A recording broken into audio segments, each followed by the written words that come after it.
Hello, everybody. Welcome to the National LiveScan Association's LiveScan.Cafe show, episode or cup number 54.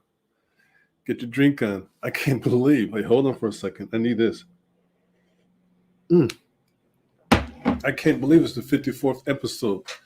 It's growing, and growing. I want to thank you guys for following us, subscribing to the channel, and giving you ongoing support. The membership, I personally thank you guys. So without any delay, let's get this party started for today. So my name is JW. I am the coolest technician around. I had to say that, rather to keep it real. But I want to talk about common questions you hear from customers when inquiring about fingerprinting services. And I'm going to take this from an entry-level perspective. If you're brand new in the industry or perhaps a seasoned veteran, you might hear a different reply from me, a different twist on how to address certain questions. But most questions we hear most of the time, all the time, is this one right here. How much does it cost? They're going to call you. Say, hi, thank you for calling LiveScan. How much does it cost? And what do you say? Do you start quoting up all these prices, not sure what they're talking about? Or just tell them, please hold, and get right back with you? Or something like that. When the person is inquiring about how much it costs, a couple of things come to mind. There could be price shopping around. Try and get the lowest price and go to that location, or go ahead and use your price and state that same price to a location near them and try to convince that technician or the office to lower their rates or increase the rates, depending on what it is, to provide services to them. So when somebody calls our office, the first thing they say, how much it costs, we reply back very politely, what city and state you're calling from. Now, I know it's not the answer they want to hear, but it puts you back on where you in control of the conversation. The last thing you want to do is stop what you're doing and start researching all these different prices on the service you're not sure what they're referring to. Or we can say, okay, then what type of service are you referring to? Well, isn't this LiveScan? If we provide LiveScan fingerprinting service, but what type of LiveScan you're inquiring about? Well, it's for a job. It's for a license. What type of job or license is it for? And you might go to these little questions all the way down to get the answer for them, but turns out if you got to ask one important question, like I stated earlier, where are you calling from? Perhaps they're not near you.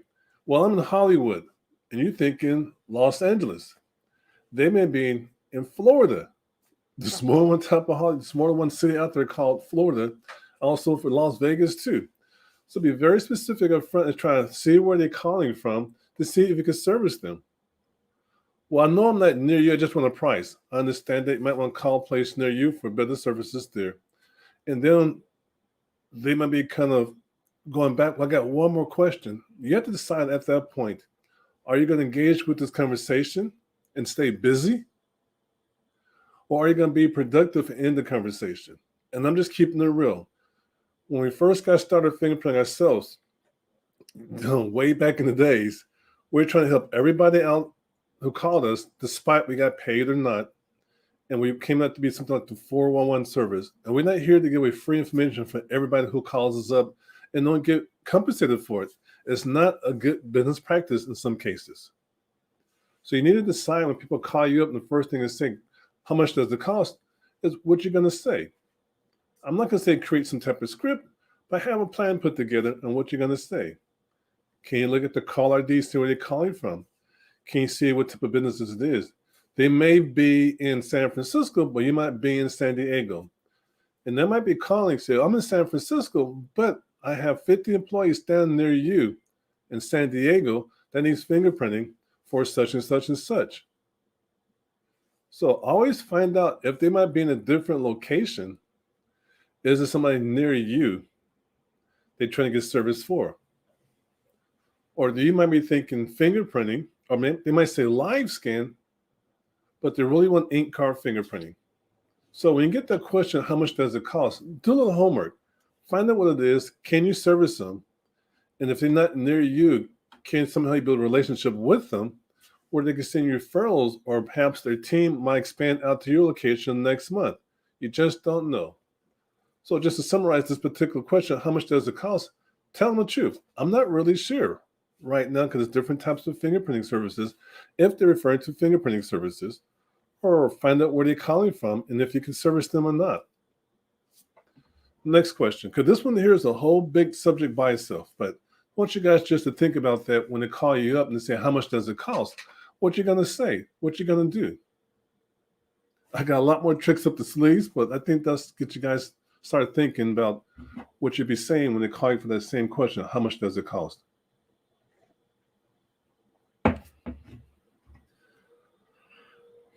Another question here, and I kind of broke this into two different types of questions. I'm going to explain more in detail about what's going on here. How can I get a copy of my background check? Very good question. You get these questions from time to time. I'm about to say get these comments, but somebody just left us a comment here. All right, Emily Lowe, appreciate that. She said, thanks for info there, and a shout out for her. Welcome to LiveScan.Cafe show. All right, let's get back to business and stay productive here. So the question again, how can I get a copy of my background check? You might want to find out again where they're from and ask them what's the purpose of the background check. They might tell you it's for immigration purposes. And that might be a client for you who might need a background check for immigration purposes. They could be traveling to a different country, trying to get a visa in a different country, or some type of dual citizenship. Or perhaps they want to come to the United States and get some type of legal status in the United States. You have to figure that out. And if they tell you need a background check, what type of background check they're referring to? They might say police certificate, a clearance letter, a rap sheet, an FBI report, a police report, a state level report, a local level report, a federal level report. You need to find out this type. And guys, we not hear about these different type of background checks out there. Some of those might mean the same thing in result-wise, but have a different name for it. For example, a person might come to you and say, I need a police report. And you think, okay, this is local, because here in the United States, you sometimes refer to police as more like a local city police. Perhaps this person is coming from a different country where they say police report.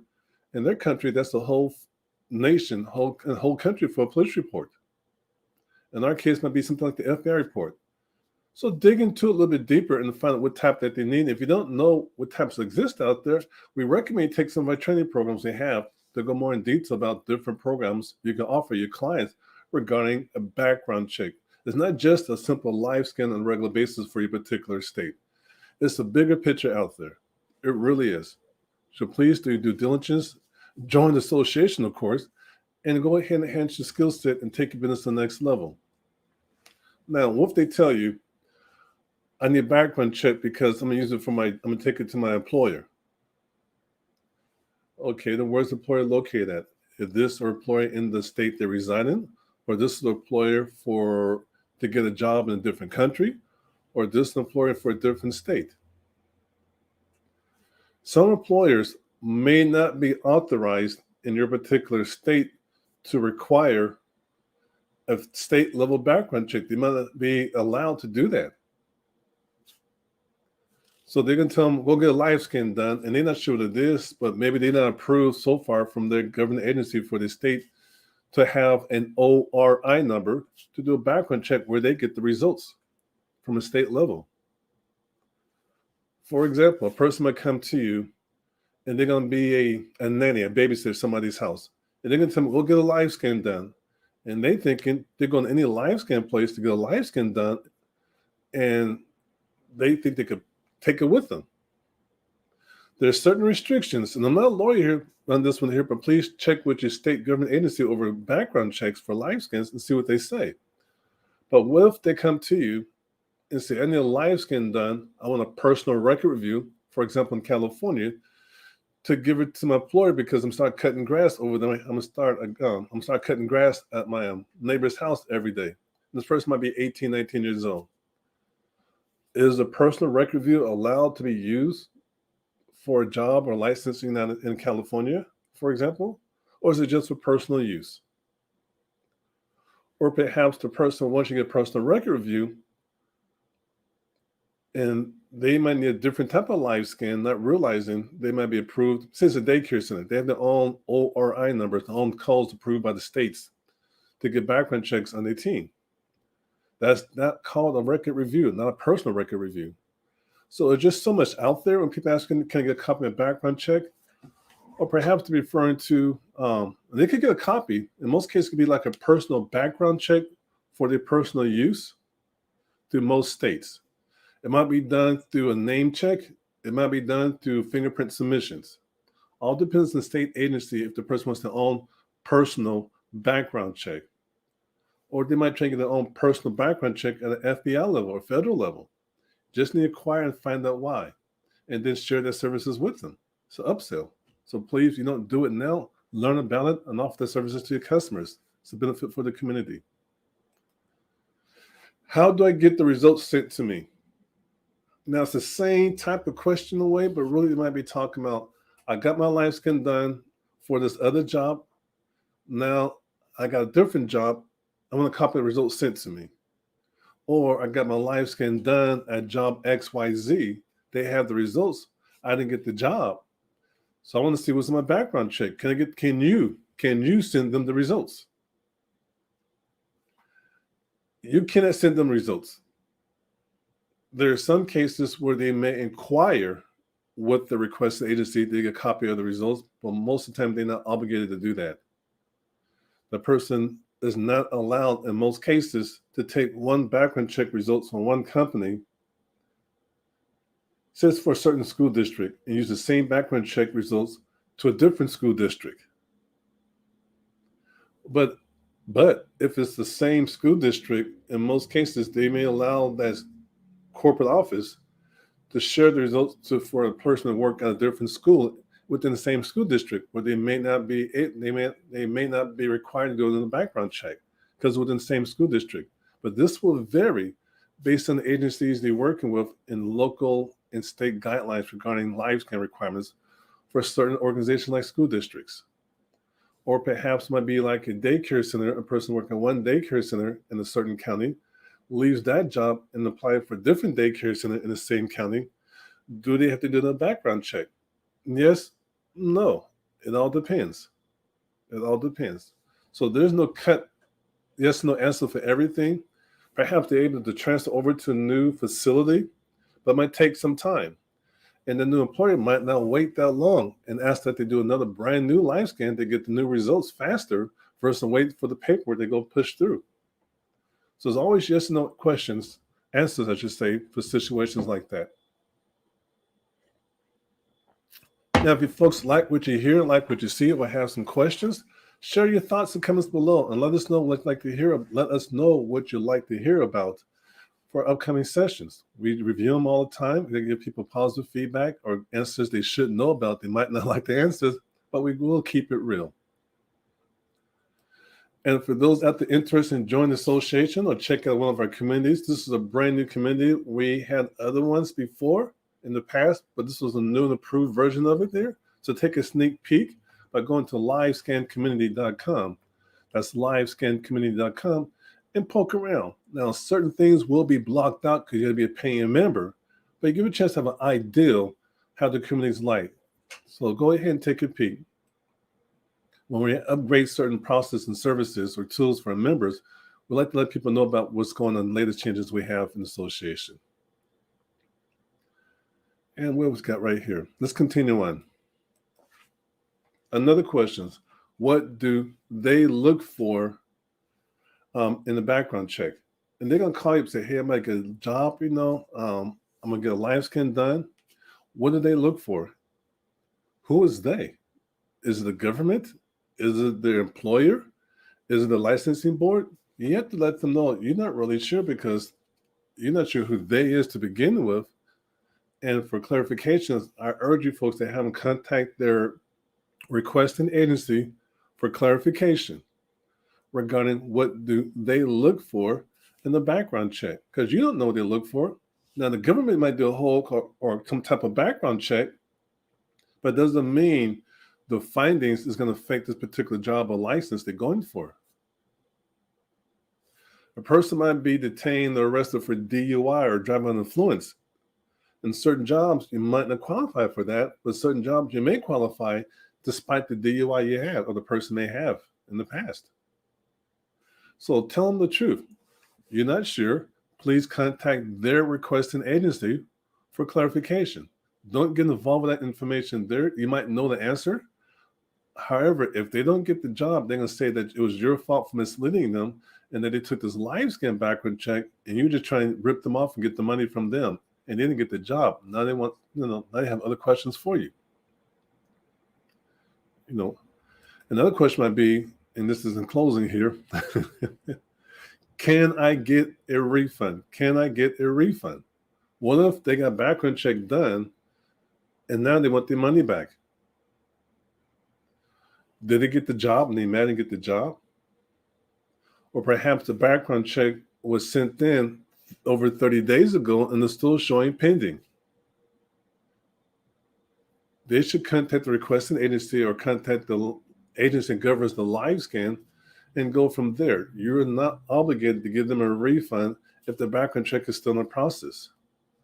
You're not obligated to give them a refund if they didn't get the job, unless you say something otherwise to contradict what I'm saying. Like, I promise you, if you don't get the job, get your money back, for example, then that's on you.